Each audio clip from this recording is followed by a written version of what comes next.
আসসালামু আলাইকুম বন্ধুরা। আজকে আমি আরেকটা নতুন রেসিপি নিয়ে হাজির হলাম। রেসিপিটি বানাতে দেখতে আমার কি লাগছে। এই তো রেসিপিটি বানানোর জন্য আমি একটা ফুলকপি কেটে নিয়েছি, এরকম করে প্রত্যেকটা এরকম করে কেটে নিয়েছি। কেটে নিয়ে পরিষ্কার করে ধুয়ে নিয়েছি। এখন আমি এটা হালকা সিদ্ধ করে নিব, পুরোপুরি না, হালকা সিদ্ধ করে নিব। সিদ্ধ করার জন্য এখানে কড়াইতে পানি বসিয়ে দিয়েছি। পানিটা গরম হয়েছে, মানে এখানে ফুলকপি গুলো ছেড়ে দিব। সবগুলা ফুলকপি দিয়ে দেব। ফুলকপি দিয়ে দিলাম। এই তো ফুলকপি গুলো দিয়ে দিয়েছি। এখন এখানে একটু লবণ দিয়ে দিব।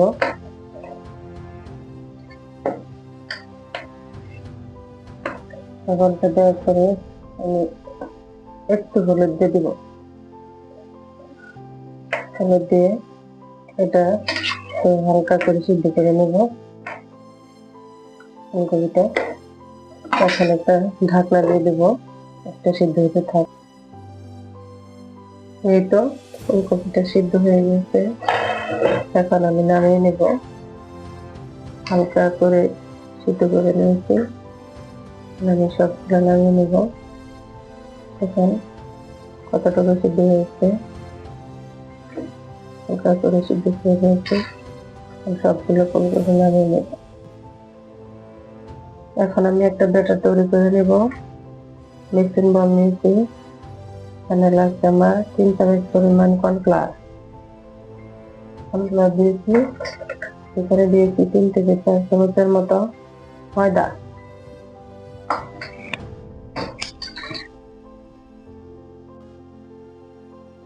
এখানে দিয়ে দেবো আমি লবণ,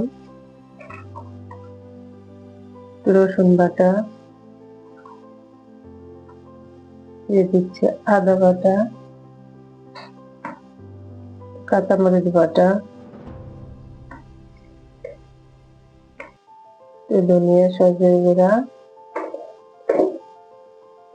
শুকনো মরিচের গুঁড়া, দিয়ে দিচ্ছি জিরার গুঁড়া, এরপরে দিয়ে দিচ্ছি এলাচির গুঁড়া, এরপর দিয়ে দিচ্ছি আমি গরম মশলার গুঁড়া, দিয়ে দিচ্ছি চাট মশলা। এখন আমি সবগুলা একটু একটু পানি দিয়ে সুন্দর করে একটা ব্যাটার তৈরি করে নেব।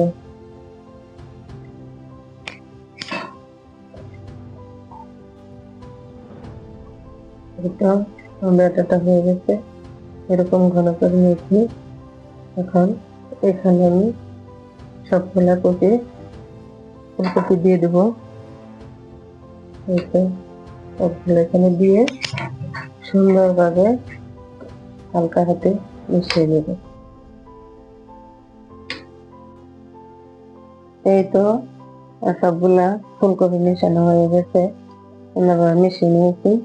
এখন এখানে আমি নিয়েছি বিস্কিটের গুঁড়া। এগুলো আমাদের একটা একটা করে এভাবে সুন্দরভাবে কুট করে নেব। কুট করে নিয়ে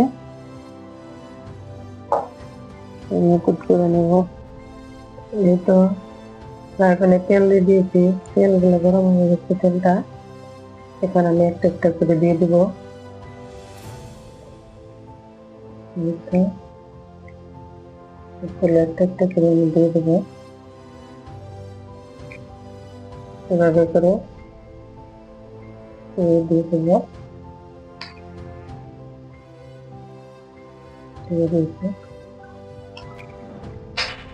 এই তো সবগুলো এখন হয়ে গেছে। আমি এখন এগুলো করে নামিয়ে দেবো। দেখেন সুন্দর মচমচে হয়েছে।